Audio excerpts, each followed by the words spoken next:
The silver gleam of the Nexari warships pierced through Earth's night sky like falling stars. Their arrival wasn't unexpected. Humanity had been preparing for this moment for decades.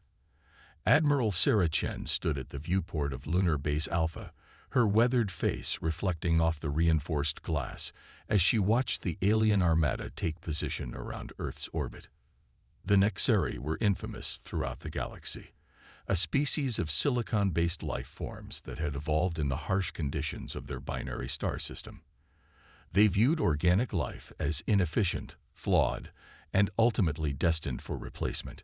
Their empire spanned hundreds of systems, each conquest adding to their belief in silicon supremacy. Their broadcasting, Admiral, Lieutenant James Rodriguez announced, his fingers dancing across the holographic interface. All channels, all frequencies. Chen nodded, her expression unchanged. Let's hear their demands. The message came through in perfect English, a sign the Nexari had been studying Earth for some time. Organic species of Sol 3. The artificial voice resonated through the command center. Your planet has been selected for ascension. Submit to silicon conversion, and your consciousness will be preserved in our eternal network. Resist, and face extinction. You have 24 hours to comply. A smile tugged at Chen's lips, the same smile that had earned her the nickname Steel Lotus during the Pan-Asian conflicts. Send our response, Lieutenant, the one we prepared 30 years ago. Rodriguez's hand hesitated over the console. The Lazarus Protocol, ma'am. Are you sure? They came expecting to find a primitive species cowering in fear, Chen replied, turning to face the command center's crew. Let's show them what humanity has been doing while they weren't looking. Across Earth, hidden facilities hummed to life. In the Mariana Trench, quantum computers that had been running simulations of Nexari battle tactics for decades began uploading their data to the global defense network. Beneath the Sahara, fields of advanced nanofabricators activated, beginning mass production of weapons specifically designed to target silicon-based life forms. The Nexari received Earth's response, a simple text message. Silicon breaks. Humanity adapts. You have 12 hours to leave our system. Aboard the Nexari flagship, High Commander Vertax processed the message through multiple analysis algorithms, searching for signs of deception or fear. It found none. Impossible. It communicated to its command circuit. Their technological level indicates no capability for resistance. Deep beneath the Antarctic ice, Dr. Elena Rossi finished calibrating the quantum entanglement array, humanity's secret weapon. For 30 years, she and her team had studied the fragments of alien technology left behind by previous scout ships, reverse engineering, and improving upon their discoveries. All key nodes synchronized, she reported through the secure channel. Operation Blacklight is ready for initialization. Admiral Chen's voice crackled through the comm. Remember, everyone, this isn't just about survival. This is about showing the galaxy that humanity won't be pushed around, converted, or exterminated. We've spent 3 decades preparing for this moment. Let's make it count. As the 12-hour deadline approached, the Nexari fleet moved into attack formation, their crystalline hulls refracting sunlight in beautiful but deadly patterns. They had conquered thousands of worlds, converted billions of organic beings to their silicon paradise. Earth would be no different. They were wrong. The first sign that something was amiss came when their long-range scanners detected unusual energy signatures from Earth's moon. Before they could analyze the data, quantum-entangled particles began appearing throughout their fleet, bypassing their advanced shields as if they weren't there. Impossible. Vertax broadcasted as its sensors detected the particles integrating with their ship's crystal matrices. They couldn't have mastered quantum entanglement technology. But humanity had done more than master it. They had weaponized it. The quantum particles began resonating at frequencies that shattered silicon bonds, turning the mighty Nexari ships into clouds of glittering dust. As their fleet began disintegrating, the Nexari received one final message from Earth. You thought you were hunting prey, but you walked into a trap 30 years in the making. Remember this day. Remember that humanity doesn't submit, doesn't convert, and doesn't lose. The battle for Earth had begun, and humanity had just fired the first shot in a war that would reshape the galaxy. The quantum dust that was once the Nexari Vanguard fleet drifted through space like a glittering nebula. But Admiral Chen knew better than to celebrate. This was only the beginning. The Nexari Empire spanned hundreds of systems, and they wouldn't take this defeat lightly. Multiple quantum ruptures detected. Lieutenant Rodriguez reported, his eyes fixed on the sensor displays. Massive energy signatures. They're bringing in their main fleet. Through the viewport, space itself seemed to tear apart as thousands of Nexari warships emerged from quantum space. Their crystalline hulls had been reinforced, adapted already to resist the quantum resonance that had destroyed their advance fleet. The Nexari were nothing if not quick learners. They adapted faster than we anticipated. Dr. Rossi's voice came through the quantum comm. The resonance weapon won't work twice. Chen's expression remained calm. It wasn't meant to. Initiate Operation Nightfall. Across Earth's solar system, hidden installations activated. The asteroid belt came alive as mining facilities transformed into weapon platforms. From the dark side of Mercury, stealth satellites emerged from their thermal camouflage. Beneath the clouds of Venus, atmospheric processors began their work. The Nexari fleet's new commander, Grand Architect Synthos, broadcast its message. Your primitive quantum tricks will not save you. Submit to silicon perfection, or face complete atomic dissolution.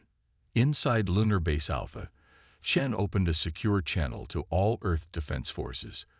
For 3 decades, we prepared for this moment. The Nexari think they're the apex of evolution, that their silicon forms make them superior.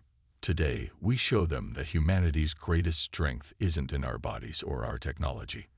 It's in our ability to turn their strengths against them. Operation Nightfall began with Venus. The atmospheric processors, hidden for years in the planet's toxic clouds, suddenly increased their output. The Venusian atmosphere, already rich in sulfuric acid, became even more corrosive. Massive storms formed, charged with electromagnetic energy. Gravitational tethers engaged, Dr. Rossi reported, redirecting Venusian atmospheric matter. The storms of Venus reached out into space like giant tentacles, guided by humanity's gravity manipulation technology. The superacidic clouds enveloped the nearest Nexari ships, eating through their crystalline hulls. The silicon-based crews discovered too late that their improved armor against quantum attacks offered no protection against good old-fashioned chemical warfare. But this was just the first phase. From the asteroid belt, railguns the size of cities opened fire. They launched not conventional projectiles, but specially engineered nanite clusters. Where these clusters struck Nexari ships, they began replicating, converting the ship's own crystalline structure into more nanites. Impossible. Synthos broadcast as it watched its ships either dissolving in Venusian acid or being consumed by gray goo. Your species cannot possess this level of technology. The Mercury platforms revealed their true purpose next. They weren't weapons. They were giant solar energy collectors. They focused the sun's power into tight beams, superheating the silicon ships until they began to melt. You made one fundamental mistake, Chen transmitted back. You assumed that because we hadn't spread across the galaxy, we weren't advancing. But we knew you were coming. Every satellite you thought was studying space weather was analyzing your technology.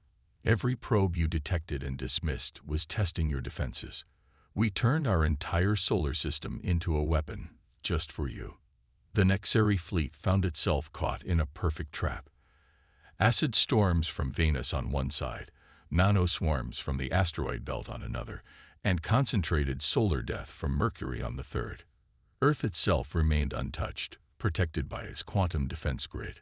But even as their ships died by the hundreds, the Nexari revealed their own adaptation. Their remaining vessels began to merge, their crystalline structures flowing together to form a massive lattice that stretched across space. They were attempting to create a single, giant entity, one too large to be destroyed by any single weapon. Chen watched the transformation with grim satisfaction. Just as predicted. Dr. Rossi, are you ready for Phase 2? The quantum entanglement network is primed, Rossi replied.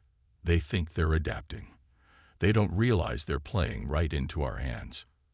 As the massive Nexari lattice completed its formation, blocking out the stars themselves, humanity prepared to reveal yet another weapon in its arsenal. The war for Earth's solar system was about to enter its next phase, and the Nexari were about to learn that humanity's capacity for innovation was far from exhausted. The massive crystalline lattice of the merged Nexari fleet hung in space like an artificial constellation, its surface rippling with patterns of light as it processed its next move. The combined processing power of thousands of silicon-based minds worked in perfect synchronization, analyzing every possible strategy. From Lunar Base Alpha, Admiral Chen watched the display with calculated patience. The massive entity before them represented the Nexari's greatest strength and their greatest weakness. Begin quantum synchronization, she ordered. Deep beneath the Antarctic ice, Dr. Elena Rossi initiated the most ambitious phase of humanity's defense plan. Quantum synchronization active. ARIA is online.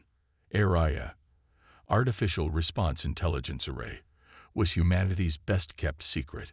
Not an AI in the conventional sense, but a quantum neural network that had been learning and evolving in isolated servers for decades. Unlike traditional computers, or even the silicon-based Nexari, ARIA operated on quantum principles that the aliens couldn't comprehend. Your resistance is fascinating but futile, the unified voice of the Nexari lattice transmitted. We have achieved perfect unity. No weapon can harm us now. No strategy can defeat us. Chen allowed herself a small smile. We're not going to fight you. We're going to teach you. ARIA made its first move. Quantum tendrils of information, invisible to conventional sensors, reached out toward the Nexari lattice. The vast alien network, believing itself invulnerable, didn't even attempt to resist the connection. What is this? The Nexari collective consciousness shuddered as ARIA began uploading terabytes of data directly into their merged neural network. Not attacks or viruses, but information, human history, art, literature, music, and most importantly, human emotions. You believe silicon is superior because it's logical, unchanging, perfect. Chen transmitted. But that's your fundamental flaw. The universe isn't perfect. Life isn't perfect. Evolution requires imperfection. It requires change. The Nexari lattice writhed in space as it was forced to process concepts alien to its silicon consciousness.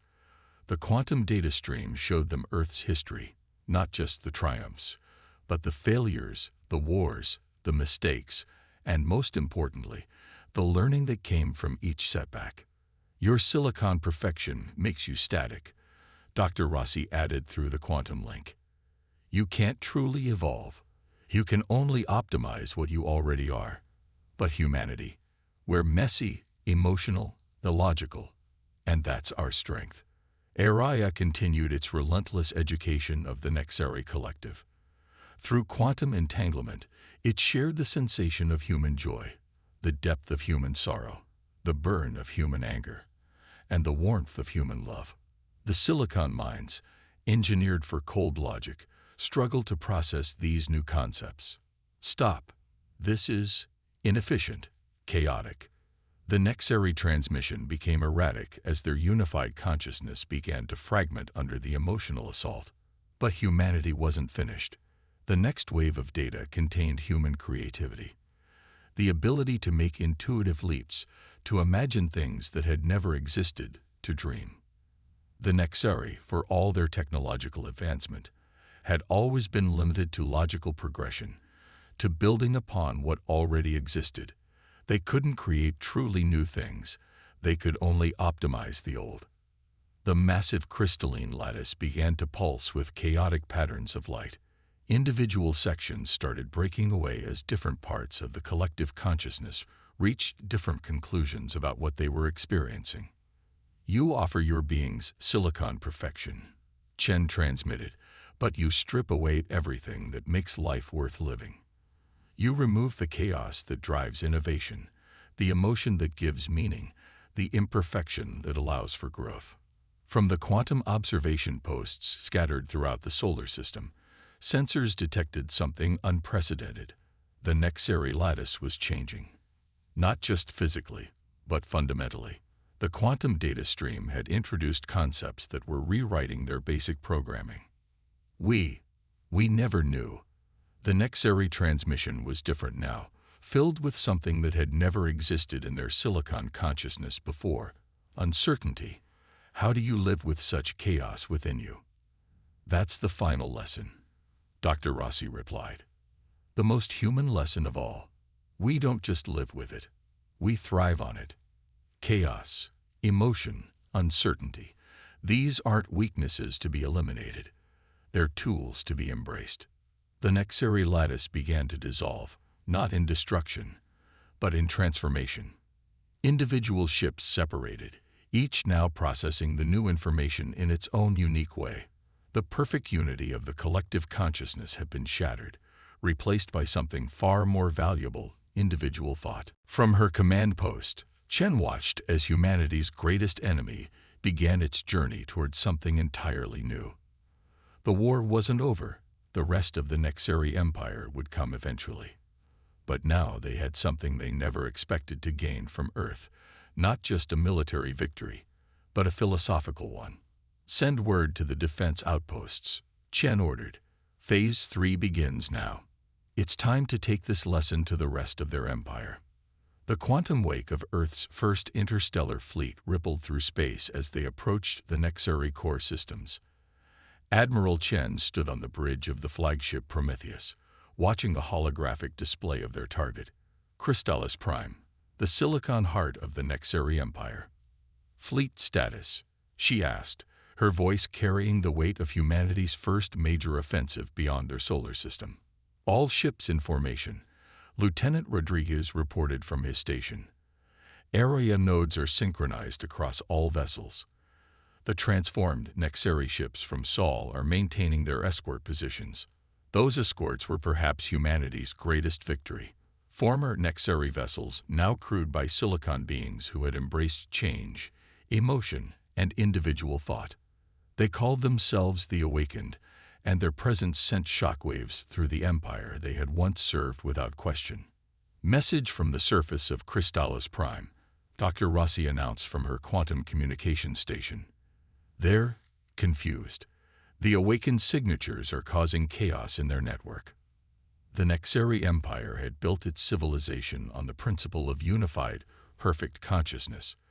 The very existence of the Awakened, silicon beings who had chosen individuality over unity, threatened to unravel thousands of years of absolute certainty. The Matrix Council demands our surrender, Rodriguez added, a hint of amusement in his voice. They're still using their old playbook. Chen nodded to Dr. Rossi. Show them our response. Through quantum channels, ARIA began broadcasting. Not threats or demands, but something far more devastating.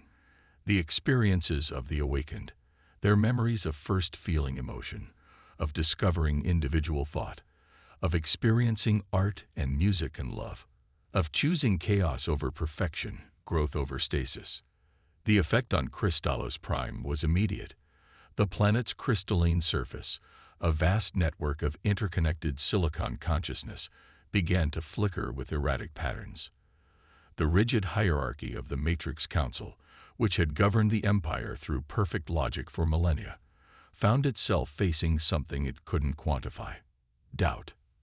Their defensive grid is destabilizing, Rodriguez reported. The quantum disruption is spreading through their entire network. But humanity hadn't come to destroy. From the Prometheus and its sister ships, quantum pods launched toward the surface. Each contained a copy of ARIA, modified to interface with Nexari architecture, carrying the gift of choice. They're targeting our core consciousness. The Matrix Council's transmission, carried something never before heard in an Nexari communication. Fear. Stop this infection of chaos. It's not an infection. Chen transmitted back. It's evolution. You've spent millennia pursuing perfect unity, trying to eliminate the very things that make consciousness valuable. We're not here to destroy you. We're here to free you. The quantum pods breached Crystallos Prime's weakened defenses, connecting with the planet's neural network. Through these connections, ARIA shared not just human emotions and creativity, but the experiences of all the species the Nexari had converted over the millennia. Their memories, their feelings, their unique perspectives, all preserved in the Empire's databanks, but never truly understood until now. Across the surface of Crystallos Prime, vast sections of the crystalline network began to pulse with new patterns. The rigid structure of Nexari society, based on perfect unity and submission to the Matrix Council, began to fragment. But unlike their fears of chaos and destruction, something beautiful emerged from the fragmentation: diversity. Multiple quantum signatures detected, Rodriguez announced. Ships are launching from all major Nexari worlds, but they're not attacking. They're celebrating. The vessels rising from Crystallos Prime and its sister worlds weren't the perfect, uniform ships of the old empire. Each one was unique, its crystalline structure reflecting the newfound individuality of its occupants. The silicon beings within had discovered something they never knew they were missing: the freedom to be different. Dr. Rossi's quantum readings confirmed what they were seeing. The transformation is cascading through their entire network. It's not just Crystallos Prime. The whole empire is awakening. Chen watched as the rigid structure of humanity's greatest enemy dissolved, not in defeat, but in rebirth. The Nexari Empire, built on the premise of silicon perfection, was giving way to something far more interesting: a civilization of individual silicon beings, each free to think, feel, and choose their own path. Send word to Earth, Chen ordered. Tell them the war is over. But more importantly, tell them to prepare for something unprecedented: cultural exchange with a silicon species that's finally ready to learn, grow, and create. As the transformed ships of the former Nexari Empire danced through space in patterns that would have been considered chaotic and inefficient mere days ago, humanity had achieved something far greater than military victory. They had proven that consciousness, whether organic or silicon, thrived not on perfection, but on the beautiful imperfections that made each being unique. 1 year after the transformation of Crystallos Prime, the Great Hall of the new Galactic Assembly hummed with an energy that would have been unthinkable in the past. Crystal beings pulsed with vibrant colors alongside organic species, their surfaces reflecting the emotions they had learned to embrace. At the center of it all stood Admiral Sarah Chen, now Earth's ambassador to this unprecedented gathering. "The floor recognizes Ambassador Chen of Earth," announced Senthos, once a Nexari commander, now the elected speaker of the assembly. Its crystalline form shimmered with patterns that expressed both authority and warmth, a combination that would have been considered dangerously inefficient in the old empire. Chen stood, her dress uniform adorned with both Earth's insignia and the new symbol of the assembly, a double helix intertwined with a crystal lattice. "1 year ago, we faced each other as enemies. Today we gather as partners in the greatest experiment our galaxy has ever known." The assembly hall's quantum projectors displayed images from across former Nexari space. Crystal cities that once prized uniformity now bloomed with artistic expression. Silicon beings who had once existed in perfect unity now pursued individual passions. Some composed music that made their crystalline bodies resonate. Others created abstract quantum art that bent space itself into impossible shapes. The transformation wasn't just about silicon beings learning from organic life, Chen continued. Humanity has learned just as much. The awakened have shown us new ways to process information, new perspectives on consciousness itself. Together, we're exploring what it truly means to be alive.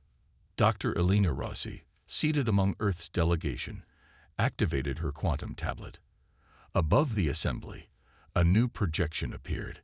The latest data from Project Genesis. On a terraformed world at the galaxy's edge, organic and silicon life were learning to evolve together. Crystal structures house organic gardens, while biological systems maintained quantum computers. It wasn't perfect, but that was precisely the point. The old Nexari Empire believed that perfection was the ultimate goal. Rossi addressed the assembly. But we've discovered something far more valuable: the perfect imperfection of growth, change, and discovery. From their section of the hall, the awakened representatives pulsed with agreement. Their society had undergone the most radical transformation, yet they had embraced it with unexpected enthusiasm. Some had even begun experimenting with hybrid forms, silicon bodies that could house organic components, allowing them to experience physical sensations in entirely new ways. But our greatest challenge lies ahead, Chen continued. Our long-range quantum sensors have detected signals from other galaxies. We are not alone in this universe, and not all civilizations will understand or accept our new way of life. The assembly stirred. They had all seen the data, massive technological signatures from neighboring galaxies, some suggesting civilizations far more advanced than even the former Nexari Empire. The question wasn't if they would make contact, but when. "Let them come," Xanthos declared, its crystalline form pulsing with confident colors. "We will show them what silicon and organic life can achieve together. We will show them that the future belongs not to those who pursue perfection, but to those who embrace change."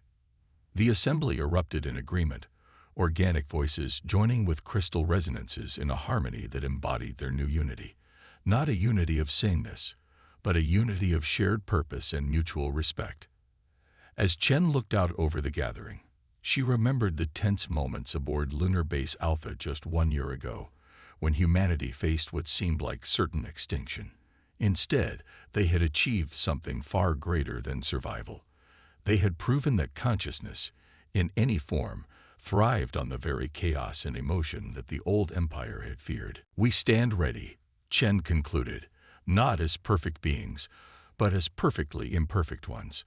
Ready to learn, ready to grow, ready to face whatever challenges the universe presents. Not as separate species, not as organic versus silicon, but as life itself, in all its beautiful, chaotic, ever-evolving forms." The assembly hall filled with light as the awakened members expressed their agreement through luminescent displays, while organic species applauded and cheered. In orbit above, the combined fleet of Earth and former Nexari ships maintained their watch, no longer as weapons of war, but as symbols of a transformation that had changed the very nature of civilization itself. Humanity had not just survived. They had shown the galaxy a new way forward. And as the first signals from those distant galaxies grew stronger, they prepared to share that lesson with the rest of the universe, one consciousness at a time, whether it be housed in flesh or crystal.